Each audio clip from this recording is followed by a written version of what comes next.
Guys, हम लोग आज तक बहुत सारी चोरी वाली मूवीज देख चुके हैं, लेकिन हर मूवी में एंड में चोर लोग पुलिस के हाथ लग ही जाते हैं ना। लेकिन आज हम जिस मूवी को देखने वाले हैं ना, वो पूरी तरह अलग लेवल की है, क्योंकि आज की स्टोरी में जो हमारा हीरो है वो इतने बड़े बड़े करोड़ों के हीस्ट करता है कि उसे पकड़ना तो छोड़ो, उसके बराबर भी कोई नहीं आ सकता। और सबसे बड़ी बात, इतने बड़े बड़े चोरी करने के बाद भी उसे पकड़ने वाला पुलिस वाला आज तक पैदा ही नहीं हुआ। तो आज हम देखने वाले हैं एकदम मास्टरपीस हीस्ट थ्रिलर मूवी जिसका नाम है क्राइम 101। तो वीडियो को बिल्कुल भी स्किप मत करना, एंड तक हमारे साथ बने रहना। और वीडियो शुरू होने से पहले अगर आपने अभी तक चैनल को सब्सक्राइब नहीं किया है तो जल्दी से चैनल को सब्सक्राइब कर लो। चलो अब ज्यादा टाइम वेस्ट ना करते हुए शुरू करते हैं आज की कहानी। ओपनिंग सीन में हमें बेन और एलिस नाम के दो लोग दिखाई देते हैं और ये दोनों एक ज्वेलरी शॉप से बहुत ही महंगे डायमंड्स लेकर जा रहे होते हैं। लेकिन एलिस अभी नया नया काम पर लगा हुआ लगता है, इसलिए वो बहुत ज्यादा डरा हुआ और नर्वस बैठा होता है। तभी बेन उसे देखकर बोलता है, अरे भाई, तेरे लिए जो गन दी थी ना, वो लाई है ना? चल जल्दी से उसे लोड करके तैयार रख। फिर सीन कट होकर हमें एक फ्लैट के अंदर डेविस नाम का आदमी दिखाई देता है और यही है हमारी आज की कहानी का असली हीरो। अब तक ये आदमी कई बड़े बड़े हीस्ट कर चुका है, लेकिन हर बार ऐसा प्लान बनाता है कि अपने पीछे एक छोटा सा भी सबूत नहीं छोड़ता। मतलब पुलिस चाहे जितनी कोशिश कर ले, उसके खिलाफ कुछ भी नहीं ढूंढ पाती। और इस बार भी लगता है कि ये किसी बड़े हीस्ट की तैयारी कर रहा है, क्योंकि ये मसूद नाम के आदमी को फॉलो करना शुरू कर देता है। उधर मसूद अपनी कार में जा रहा होता है, तभी अचानक डेविस उसकी कार के सामने आकर खड़ा हो जाता है। मसूद गुस्से में कार से उतरने लगता है कि तभी डेविस सीधा गन निकालकर उस पर तान देता है। फिर वो बोलता है, फोन निकाल और पासवर्ड बता। अब बंदूक सामने देखकर मसूद के पास कोई रास्ता नहीं बचता, वो फोन का पासवर्ड बता देता है। फिर डेविस उसे कार की डिक्की में बंद कर देता है, उसका फोन लेकर वहां से निकल जाता है। उधर बेन और एलिस आखिरकार उस ज्वेलरी शॉप पर पहुंच जाते हैं जहां उन्हें डायमंड्स डिलीवर करने होते हैं। वहां सैमी नाम का मालिक बेन को अलग बुलाकर कहता है, देख, एलिस नया है, इसलिए इसके सामने ज्यादा कुछ मत बोलना। फिर वो बेन को असली प्लान बताता है। वो कहता है कि जो डायमंड्स वो लोग लेकर जा रहे हैं उनकी कीमत अरबों में है, इसलिए उन्हें नॉर्मल तरीके से सूटकेस में रखना बहुत रिस्की है। तो वो फेक डायमंड्स सूटकेस में रख देता है और असली डायमंड्स बेन के जूते के अंदर छुपा देता है। फिर सैमी बाहर आकर एलिस से बात करने लगता है। वो मजाक में पूछता है, क्या बात है भाई, सेफ्टी के लिए गन लेकर घूम रहा है? तभी एलिस अपने पास रखी पुरानी रिवॉल्वर दिखाता है, जिसे देखकर सैमी हंसते हुए बोलता है, ये क्या कबार उठा रखा है तूने? चल मेरी गन रख ले, काम खत्म होने के बाद वापस कर देना। फिर वो उन्हें बोलता है कि उनकी सेफ्टी के लिए एक कार पीछे पीछे आएगी, डरने की जरूरत नहीं है, और दोनों वहां से निकल जाते हैं। लेकिन दूसरी तरफ हमारा हीरो डेविस पहले से ही पूरी तैयारी करके बैठा होता है। उसे पहले से पता होता है कि आज ये लोग करोड़ों के डायमंड्स लेकर निकलने वाले हैं। फिर जैसे ही वो लोग एक सुनसान रोड पर पहुंचते हैं जहां आसपास कोई इंसान भी नहीं होता, तभी अचानक डेविस अपनी कार से उनकी कार को टक्कर मार देता है। बेन कार रोकता है और उसी टाइम डेविस बंदूक निकालकर दोनों पर तान देता है। फिर वो अपने फोन में एक वीडियो दिखाता है जिसमें बेन का घर दिखाई दे रहा होता है। डेविस बोलता है, देख, मेरे लोग तेरे घर पहुंच चुके हैं, अगर मैंने एक ऑर्डर दिया ना तो तेरी बीवी और बच्चों का काम खत्म। ये सुनते ही बेन और एलिस डर जाते हैं। फिर डेविस उनसे उनकी सारी गन और हथियार मांग लेता है। दोनों मजबूरी में सब कुछ दे देते हैं। फिर डेविस बोलता है, अब असली डायमंड्स और सर्टिफिकेट निकालो। बेन उसे फेक डायमंड्स वाला सूटकेस देने की कोशिश करता है, लेकिन डेविस को पहले से पता होता है कि वो नकली हैं, इसलिए वो बोलता है, जान बचानी है तो असली वाले निकाल। आखिरकार बेन अपने जूते में छुपाए असली डायमंड्स निकालकर उसे दे देता है और डेविस आखिरकार अरबों के डायमंड्स अपने हाथ में ले लेता है। अब वो वहां से भागने ही वाला होता है कि तभी एलिस को मौका मिल जाता है। वो अपनी पुरानी बंदूक उठाकर डेविस पर फायर कर देता है, लेकिन वो गन इतनी पुरानी होती है कि मिसफायर हो जाती है और डेविस की जान बच जाती है। ये देखकर डेविस तुरंत कार स्टार्ट करता है और वहां से तेजी से भाग निकलता है। इसके बाद वो शहर के अंदर काफी घूमने के बाद एक बड़े गैरेज में पहुंचता है, जहां वो अपनी कार छुपाता है। और शायद पहली बार उसकी हालत इतनी खराब दिखाई देती है, क्योंकि मौत उसके सामने से निकल कर गई होती है। वो अपना मास्क निकालता है, आंखों के लेंस निकालता है, फिर पूरी कार को ढक देता है और दूसरी कार लेकर वहां से निकल जाता है। इसके बाद सीन कट होकर हमें लव नाम का पुलिस ऑफिसर दिखाई देता है, जो इस पूरे केस की इन्वेस्टिगेशन कर रहा होता है, क्योंकि अभी अभी $3 बिलियन के डायमंड्स चोरी हुए हैं। लू जाकर बेन और एलिस स्थित उसे पूछताछ करता है। वो पूछता है कि उस चोर को उनके घर की डिटेल्स कैसे पता चली, लेकिन दोनों बोलते हैं कि उन्हें कुछ नहीं पता। फिर एलिस बताता है कि उसने उस चोर पर गोली चलाने की कोशिश भी की थी। ये सुनकर लू सोच में पड़ जाता है। वो बोलता है, अगर तुमने उस पर गोली चलाई तो वो भी तुम्हें मार सकता था, लेकिन उसने ऐसा नहीं किया। मतलब ये आदमी हिंसा नहीं करना चाहता। ये बहुत सोच समझकर चोरी करता है। उधर डेविस अपने फ्लैट में वापस पहुंचता है और सारे डायमंड्स पैक करके छुपा देता है, लेकिन तभी उसे अपने मास्क पर खून दिखाई देता है। तभी उसे याद आता है कि कहीं उसकी कार में भी खून ना रह गया हो, और अगर पुलिस को वो मिल गया तो वो पकड़ा जा सकता है। आगे चलकर डेविस मैनी नाम के बूढ़े आदमी से मिलता है, जो उसके चोरी किए हुए सामान बेचने का काम करता है। डेविस उसे बताता है कि आज वो मौत के मुंह से बचकर आया है और अब अगला प्लान पहले से ज्यादा रिस्की होने वाला है। इसके बाद डेविस शैरन नाम की एक औरत के बारे में जानकारी निकालना शुरू करता है, जो एक इंश्योरेंस कंपनी में काम करती है, क्योंकि डेविस हमेशा उन्हीं चीजों को टारगेट करता है जिन पर भारी इंश्योरेंस होता है। और कहानी यहीं से धीरे धीरे और भी ज्यादा खतरनाक होती चली जाती है, जहां एक तरफ पुलिस डेविस के करीब पहुंचने लगती है, दूसरी तरफ उसका सामना एक बेहद खतरनाक चोर वर्मैन से होता है, जो बिना किसी डर के लोगों को मारता है और डेविस की पूरी प्लानिंग बिगाड़ने लगता है। उधर शैरन भी धीरे धीरे डेविस के प्लान में शामिल हो जाती है और दोनों मिलकर एक ऐसा हीस्ट प्लान करते हैं जिसमें करोड़ों के डायमंड्स, कैश और लग्जरी वॉचेस शामिल होते हैं। लेकिन दूसरी तरफ लू को आखिरकार डेविस का डीएनए मिल जाता है और पहली बार पुलिस उसके इतने करीब पहुंच जाती है और कहानी यहीं से धीरे धीरे और भी ज्यादा खतरनाक होती चली जाती है, क्योंकि अब इस गेम में सिर्फ पुलिस ही नहीं बल्कि एक और खतरनाक खिलाड़ी एंट्री मार चुका होता है, जिसका नाम है वर्मन। अब वर्मन कोई नॉर्मल चोर नहीं है, यह आदमी पूरा साइकोटाइप होता है। जहां हमारा हीरो डेविस बिना किसी को नुकसान पहुंचाए काम करता है, वहीं ये बंदा सामने वाले को गोली मारने से पहले 1 सेकंड भी नहीं सोचता। और इसी वजह से अब लू को भी समझ आ जाता है कि हाल ही में हुई ज्वेलरी शॉप वाली चोरी डेविस ने नहीं की, क्योंकि उस चोरी में बहुत ज्यादा वायलेंस हुआ था, जबकि डेविस हमेशा क्लीन काम करता है। उधर डेविस बहुत ज्यादा गुस्से में मैनी के पास पहुंचता है और बोलता है, वो प्लान मेरा था, मैंने मना किया तो तुमने किसी और से करवा दिया। तभी मैनी उसे समझाने की कोशिश करता है। वो बोलता है, देख बेटा, तू खुद कह रहा था कि प्लान बहुत रिस्की है, इसलिए मैंने दूसरा आदमी इस्तेमाल किया। लेकिन डेविस को यह बात बिल्कुल पसंद नहीं आती, क्योंकि उसके लिए चोरी सिर्फ पैसे कमाने का तरीका नहीं है, बल्कि वो अपने काम को एक आर्ट की तरह देखता है। फिर दोनों के बीच काफी बहस होती है और आखिर में मैनी वहां से निकल जाता है।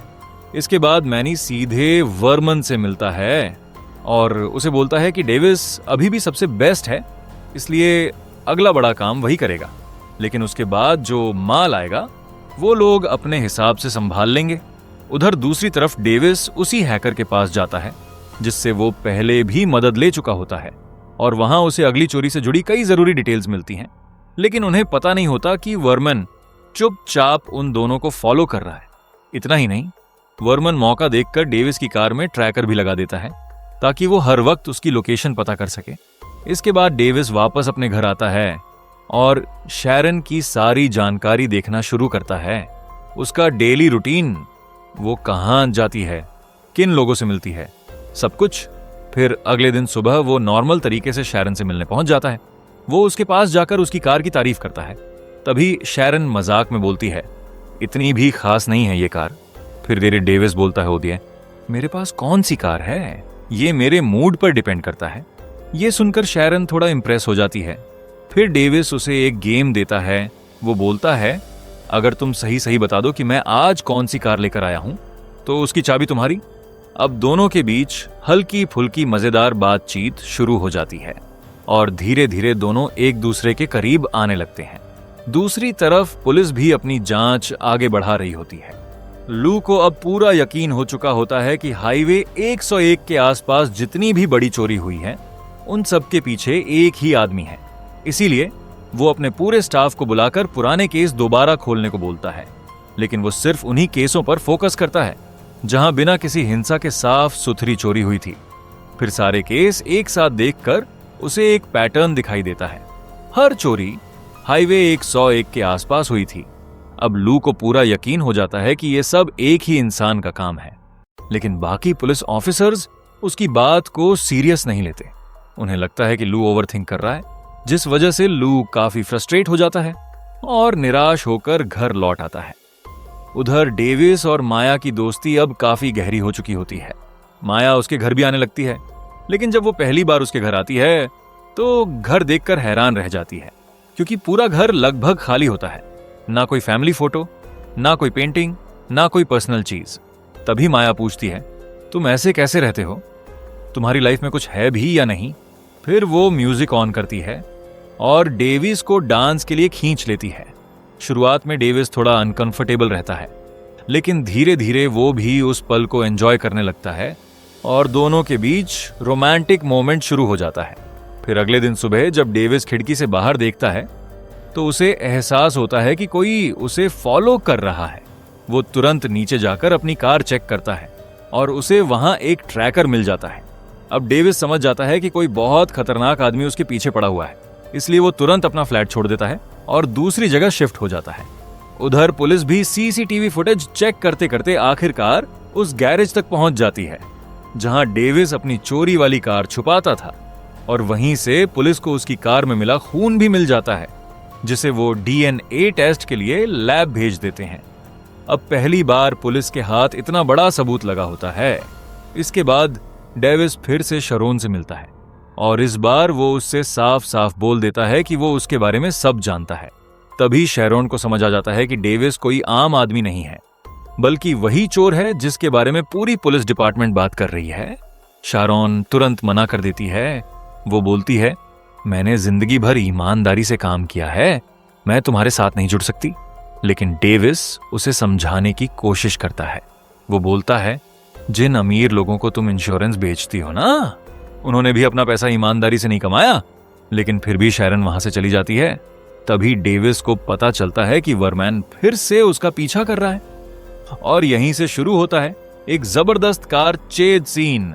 वरमैन पूरी कोशिश करता है भागने की, लेकिन डेविस उसे छोड़ने के मूड में नहीं होता। दोनों की कारें हाई स्पीड में रोड पर उड़ रही होती हैं और आखिरकार वर्मन की कार एक्सीडेंट कर जाती है। उसका पैर बुरी तरह जख्मी हो जाता है, लेकिन फिर भी वो भागते भागते एक दुकान के अंदर घुस जाता है। तभी डेविस गन लेकर अंदर आता है और बोलता है, मेरे रास्ते से दूर रह, वरना अगली बार चेतावनी नहीं दूंगा। इतना बोलकर वो वहां से निकल जाता है। दूसरी तरफ अगले दिन शैरन की मुलाकात फिर से लू से होती है और उसी दौरान लू को एक मिस्ट्री कॉल आता है जिसमें बताया जाता है कि हाईवे 101 पर फिर से चोरी हुई है। पुलिस तुरंत वहां पहुंचती है और इस बार उन्हें चोर भी दिखाई देता है जो मास्क पहनकर भाग रहा होता है, लेकिन पुलिस बिना कुछ सोचे सीधे गोली चला देती है। जब वो पास जाकर मास्क हटाते हैं तो सबके होश उड़ जाते हैं, क्योंकि वो कोई बड़ा मास्टरमाइंड नहीं बल्कि एक छोटा लड़का होता है। लेकिन सीनियर ऑफिसर्स उसी पर सारे केस डालकर फाइल बंद कर देते हैं ताकि मीडिया और ऊपर वालों के सवाल खत्म हो जाएं। उधर शैरन की कंपनी में भी बहुत बड़ा ड्रामा चल रहा होता है, क्योंकि जिस डील पर शैरन मेहनत कर रही थी उसका क्रेडिट मिलान नाम की दूसरी औरत ले जाती है और उसे प्रमोशन भी मिल जाता है। जब शैरन अपने बॉस से शिकायत करती है तो उसका बॉस उल्टा उसकी बेइज्जती कर देता है। ये बात शैरन को अंदर तक तोड़ देती है और आखिरकार वो डेविस के ऑम्फर के बारे में सोचने लगती है। दूसरी तरफ लू के पास आखिरकार डीएनए रिपोर्ट आ जाती है और अब पहली बार उसे डेविस की असली पहचान मिल जाती है। अब पुलिस उसके बहुत करीब पहुंच चुकी होती है। अब पुलिस पहली बार डेविस के इतने करीब पहुंच चुकी होती है कि बस एक छोटी सी गलती ही और उसका पूरा खेल खत्म हो सकता था। उधर शरॉन अपने ऑफिस में हुई बेइज्जती के बाद पूरी तरह टूट चुकी होती है। उसे समझ आ चुका होता है कि सालों तक ईमानदारी से काम करने के बाद भी लोगों को सिर्फ इस्तेमाल किया जाता है। और आखिरकार वो एक बहुत बड़ा फैसला लेती है। वो सीधे डेविस से मिलने पहुंचती है और बोलती है, ठीक है, मैं तुम्हारे साथ काम करने के लिए तैयार हूं। ये सुनते ही डेविस थोड़ा शॉक हो जाता है, क्योंकि उसे उम्मीद नहीं थी कि शैरन इतनी जल्दी मान जाएगी। फिर शैरन उसे एक बहुत बड़ी इंफॉर्मेशन देती है।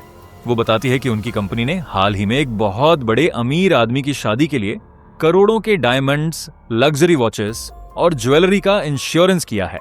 सिर्फ डायमंड्स और वॉचेस की कीमत ही लगभग $5.5 मिलियन होती है, और ऊपर से टैक्स बचाने के लिए लगभग $1 मिलियन कैश भी सीक्रेटली ट्रांसफर होने वाला होता है। लेकिन शैरन साथ में यह भी बताती है कि इस बार सिक्योरिटी बहुत ज्यादा टाइट होगी, मतलब एक छोटी सी गलती और सीधा मौत। अब यह सब सुनकर पहली बार डेविस भी थोड़ा सोच में पड़ जाता है, क्योंकि इस बार मामला पहले से कहीं ज्यादा रिस्की था। लेकिन शैरन उसे समझाती है। वो बोलती है, अगर ये काम हो गया ना तो हमें जिंदगी भर कोई चोरी करने की जरूरत नहीं पड़ेगी। अब डेविस भी आखिरकार इस प्लान के लिए तैयार हो जाता है। इसके बाद दोनों मिलकर पूरी प्लानिंग शुरू कर देते हैं। कौन कहां होगा, किस टाइम डिलीवरी आएगी, सिक्योरिटी कितनी होगी, हर एक चीज। उधर दूसरी तरफ लू भी लगातार डेविस को ट्रैक करने की कोशिश कर रहा होता है। डीएनए रिपोर्ट से उसे डेविस की पहचान तो मिल गई थी, लेकिन अभी तक उसके खिलाफ इतने सबूत नहीं थे कि उसे तुरंत गिरफ्तार किया जा सके। फिर लू उसकी पुरानी लोकेशन ट्रेस करते करते एक जगह पहुंचता है, जहां एक औरत दरवाजा खोलती है। लू उससे पूछता है, क्या तुम डेविस को जानती हो? यह सुनते ही उस औरत के चेहरे का रंग उड़ जाता है, लेकिन वो तुरंत खुद को संभालते हुए बोलती है, नहीं, मैं किसी डेविस को नहीं जानती। लेकिन लू समझ जाता है कि वो झूठ बोल रही है। फिर थोड़ी देर बाद वही औरत तुरंत डेविस को कॉल करके बता देती है कि पुलिस अब उसके बहुत करीब पहुंच चुकी है। अब डेविस को भी एहसास हो जाता है कि उसके पास ज्यादा समय नहीं बचा, इसलिए वो तय करता है कि आखिरी बड़ा हीस्ट जल्द से जल्द करना पड़ेगा। इसके बाद वो फिर शैरॉन से मिलता है और पूछता है कि आखिर डायमंड्स की डिलीवरी कब होने वाली है। तभी शैरॉन बताती है कि डिलीवरी फ्राइडे या सैटरडे तक होगी, क्योंकि शादी संडे को है। फिर डेविस उसे एक अनरजिस्टर्ड बर्नर फोन देता है और बोलता है, हर कॉल के बाद सिम कार्ड नष्ट कर देना। अब शैरन भी पूरी तरह इस गेम में शामिल हो चुकी होती है। वो अपनी कंपनी से चोरी छिपे सारी जानकारी निकालकर डेविस तक पहुंचाने लगती है, लेकिन उन्हें बिल्कुल अंदाजा नहीं होता कि वर्मन उन दोनों पर नजर रखे हुए है। एक दिन वर्मन सीधे शैरन के पास पहुंच जाता है और उसे बुरी तरह डराने लगता है। वो पूछता है, प्लान क्या है, कहां चोरी होने वाली है? शुरुआत में शैरन कुछ नहीं बताती, लेकिन वॉर्मन इतना खतरनाक होता है कि डर के मारे आखिरकार शैरॉन पूरा प्लान बता देती है। अब वॉर्मन को भी सब कुछ पता चल चुका होता है, लेकिन इसके बाद शैरॉन को एहसास होता है कि मामला अब उसके हाथ से बाहर जा चुका है, और अगर उसने कुछ नहीं किया तो बहुत लोग मर सकते हैं। इसीलिए वो आखिरकार लव के पास पहुंच जाती है और उसे पूरी सच्चाई बता देती है। लू ये सुनकर हैरान रह जाता है, क्योंकि अब उसे पता चल चुका होता है कि हाईवे 101 वाला चोर कौन है और अगला हीस्ट कब होने वाला है। लेकिन वो शैरन से कहता है, अगर ये बात बाहर निकल गई ना तो तुम्हारी नौकरी तो जाएगी, ऊपर से तुम जेल भी जाओगी। फिर भी लू उसकी मदद करने का फैसला करता है और उसे अपने घर में छुपा देता है ताकि वर्मन उसे नुकसान ना पहुंचा सके। इसके बाद शैरन डेविस के बारे में जो कुछ जानती थी सब लू को बता देती है। उसकी आदतें, उसका तरीका, उसका सोचने का तरीका, सब कुछ। दूसरी तरफ डेविस माया से मिलने जाता है और उसे बताता है कि वो कुछ दिनों के लिए शहर छोड़कर जा रहा है। लेकिन माया बार बार पूछती है कि आखिर वो जा कहां रहा है और क्या काम करता है। अब डेविस अपनी असली सच्चाई तो बता नहीं सकता था, इसलिए वो बात घुमाने लगता है। यही बात माया को बहुत बुरी लगती है। उसे लगता है कि डेविस उससे कुछ छुपा रहा है और गुस्से में वो उससे रिश्ता खत्म करके वहां से चली जाती है। अब पहली बार डेविस अंदर से टूटने लगता है, क्योंकि वो सच में माया को पसंद करने लगा था। लेकिन अब उसके पास वापस जाने का रास्ता नहीं था, क्योंकि आखिरी हीस्ट शुरू होने वाला था और आखिरकार वो दिन भी आ जाता है। डेविस अपनी कार लेकर सीधे एयरपोर्ट की तरफ निकल पड़ता है, जहां करोड़ों के डायमंड्स पहुंचने वाले होते हैं। लेकिन उसे बिल्कुल पता नहीं होता कि अब उसके हर कदम पर नजर रखी जा रही है। एक तरफ वर्मन उसका इंतजार कर रहा होता है और दूसरी तरफ लू भी पूरा जाल बिछाकर बैठा होता है। फिर एयरपोर्ट पर पहुंचकर डेविस उस आदमी को किडनैप कर लेता है जिसे डायमंड्स रिसीव करने थे। और उसकी जगह खुद फेक डिलीवरी एजेंट बन जाता है। उधर लू भी पहले से पूरी तैयारी कर चुका होता है। वो असली डायमंड डीलर से मिलकर उसे सारी बात समझाता है और फिर खुद उसके साथ जाने का फैसला करता है। अब एक तरफ डेविस नकली डिलीवरी बॉय बनकर अंदर जा रहा होता है और दूसरी तरफ लव नकली डायमंड डीलर बनकर। दोनों आखिरकार मनरो के कमरे में पहुंच जाते हैं। जैसे ही मौका मिलता है, डेविस तुरंत गन निकालकर सबको नीचे बैठने के लिए बोल देता है। फिर वो वहां मौजूद लोगों से लॉकर का सारा कैश बैग में भरने को कहता है और लू से डायमंड्स वाला सूटकेस खोलने को बोलता है को किया। लेकिन तभी पूरा गेम पलट जाता है, क्योंकि डायमंड्स के बीच लू ने पहले से एक गन छुपा कर रखी होती है। जैसे ही डेविस सूटकेस की तरफ देखता है, लू तुरंत गन निकालकर उस पर तान देता है और बोलता है, गेम खत्म हो चुका है, मैं पुलिस हूं, अब सरेंडर कर दे। लेकिन डेविस भी इतनी आसानी से हार मानने वालों में से नहीं था। वो शांत आवाज में बोलता है, मैंने आज तक किसी को नुकसान नहीं पहुंचाया और मैं आखिरी चोरी में पकड़ा नहीं जाना चाहता। और तभी अचानक वहां वर्मन एंट्री मार देता है। उसके हाथ में गन होती है और आते ही वो सब पर बंदूक तान देता है। अब वहां पूरा माहौल एकदम खतरनाक हो चुका होता है। एक तरफ डेविस, दूसरी तरफ लू और तीसरी तरफ पागल वर्मैन। फिर वर्मैन सब कुछ खुद लूटने की कोशिश करता है, लेकिन जब मनरो उसकी बात नहीं मानता तो वो बिना सोचे सीधे उसे गोली मार देता है। अब लू पर भी खतरा मंडरा रहा होता है और तभी सही टाइम पर डेविस फायर करता है और वर्मन को खत्म कर देता है। ये देखकर लू पूरी तरह शॉक रह जाता है, क्योंकि जिस आदमी को वो सालों से पकड़ने की कोशिश कर रहा था, उसी आदमी ने उसकी जान बचाई होती है। अब उस कमरे का पूरा माहौल एकदम शांत हो जाता है। कुछ सेकंड पहले जहां गोलियों की आवाज गूंज रही थी, अब वहां सिर्फ लोगों की भारी सांसें सुनाई दे रही होती हैं। लू धीरे धीरे डेविस की तरफ देखता है और पहली बार उसके चेहरे पर गुस्से की जगह रिस्पेक्ट दिखाई देती है, क्योंकि अब उसे समझ आ चुका होता है कि डेविस बाकी अपराधियों जैसा नहीं है। ये आदमी चोरी जरूर करता है, लेकिन बेवजह किसी की जान नहीं लेता। अगर वो चाहता तो अभी थोड़ी देर पहले लू को मरने के लिए छोड़ सकता था, लेकिन उसने ऐसा नहीं किया। उधर जमीन पर पड़ा वर्मन मर चुका होता है और मनरो भी गोली लगने की वजह से दर्द से तड़प रहा होता है। तभी लू धीरे धीरे अपनी गन नीचे करता है और डेविस से बोलता है, अब मुझे समझ आया, हाईवे 101 के सारे हीस्ट तुमने ही किए थे, लेकिन तुम कभी हिंसा नहीं चाहते थे। फिर वो एक लंबी सांस लेकर बोलता है, आज अगर तुम नहीं होते तो शायद मैं भी जिंदा नहीं बचता। अब डेविस कुछ नहीं बोलता, वो बस चुपचाप लू की तरफ देखता रहता है। तभी लू एक ऐसा फैसला लेता है जिसके बारे में शायद उसने खुद भी कभी नहीं सोचा होगा। वो बोलता है, सुनो, मैं अभी भी पुलिस हूं और कानून के हिसाब से मुझे तुम्हें गिरफ्तार करना चाहिए, लेकिन आज जो मैंने देखा उसके बाद मैं तुम्हें उसी तरह नहीं देख सकता।